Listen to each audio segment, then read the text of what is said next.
and this is the nut we should have, and this is a hanger to hang clock on the wall.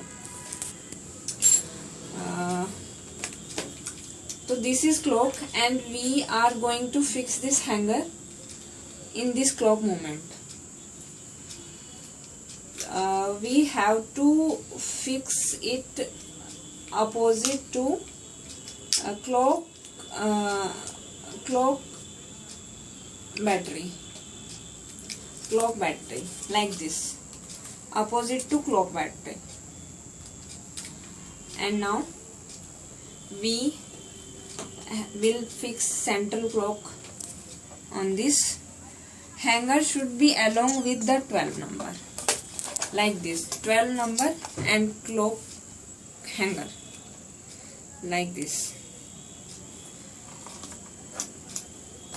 Now we have this nut and we will tighten it on it like this.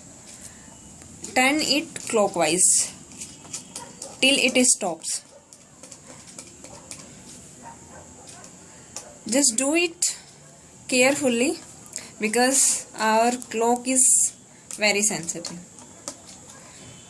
and if you will press it hard, then it can break.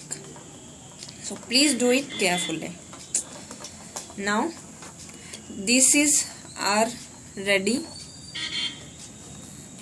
clock with machine. In next series we will show you how to fix hands in this clock. Thank you for listening us.